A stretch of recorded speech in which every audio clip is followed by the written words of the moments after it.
1000 கோடி மதுபான முறைகேடு வழக்கில் ஊழல் நடந்திருப்பதாக தமிழகத்தின் பல்வேறு இடங்களில் அமலாக்கத்துறையினர் சோதனை மேற்கொண்டனர். இந்த நிலையில் தற்போது நேற்று இன்றும் அமலாக்கத்துறையினர் பல்வேறு இடங்களில் சோதனை மேற்கொண்டு வருகின்றனர். அரசியல் உள்நோக்கத்தோடு சோதனை மேற்கொண்டு வருவதாகவும் தமிழ்நாடு அரசு ஊழியர்களை அமலாக்கத்துறை துன்புறுத்தி வருவதாகவும் அமைச்சர் முத்துசாமி கண்டன பதிவு ஒன்றை வெளியிட்டிருப்பதை அண்மை செய்தியாக பார்த்துக் கொண்டிருக்கிறோம். இதுகுறித்தான கூடுதல் விவரங்களை வழங்குவதற்காக தலைமை செய்தியாளர் சிவா இணைப்பில் இருக்கிறார். வணக்கம் சிவா, கூடுதல் விவரங்கள். அரசியல் உள்நோக்கத்தோடு அமலாக்கத்துறை சோதனை மேற்கொண்டிருப்பதாக அமைச்சர் முத்துசாமி தன்னுடைய கண்டனத்தினை பதிவு செய்திருக்கிறார்.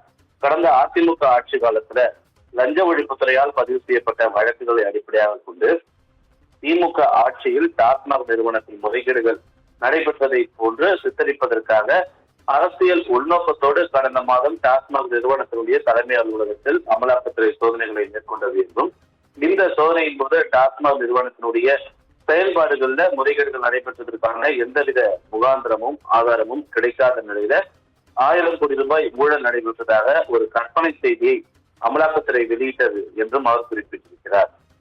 இவ்வாறாக வெளியிட்ட தவறான அறிக்கையை நியாயப்படுத்துவதற்காக அமலாக்கத்துறை டாஸ்மாக் நிறுவன அலுவலர்களை தொடர்ந்து துன்புறுத்தி வருகிறது என்றும் அவர் குற்றம் தெரிவிக்கிறார். இதன் தொடர்ச்சியாக தான் இந்த டாஸ்மாக் நிறுவனத்தினுடைய நிர்வாக இயக்குனர் மற்றும் சிலருடைய வீடுகளில் சோதனைகளை அமலாக்கத்துறை மேற்கொண்டிருக்கிறது என்றும், இந்த சோதனைகளின் போதும் எந்தவித ஆதாரங்களும் கிடைக்காத நிலையில் அரசு அலுவலர்களை அமலாக்கத்துறை தொடர்ந்து துன்புறுத்தியும் கட்டாயப்படுத்தியும் வருகிறது என்றும், பல அமலாக்கத்துறை தொடர்ந்து இந்த அமலாக்கத்துறையால் மேற்கொள்ளப்படக்கூடிய வழக்குகளில் உச்ச நீதிமன்றம் விதித்திருக்கக்கூடிய வழிமுறைகளை மீறி இருக்கிறார்கள் என்று அவர் குறிப்பிட்டிருக்கிறார். தமிழ்நாடு அரசின் சார்பாக தன்னுடைய கண்டனத்தினை இதற்கு பதிவு செய்திருக்கிறேன் என்று குறிப்பிட்டிருக்கக்கூடிய அவர் இந்த நடவடிக்கைகளுக்கு எதிராக தேவையான அனைத்து சட்டப்பூர்வ நடவடிக்கைகளையும் மேற்கொண்டு அரசு அலுவலர்களுடன் தமிழ்நாடு அரசு எப்போதும் துணை நிற்கும் என்றும் தன்னுடைய அறிக்கையின் மூலமாக அமைச்சர் முத்துசாமி தெரிவித்திருக்கிறார்.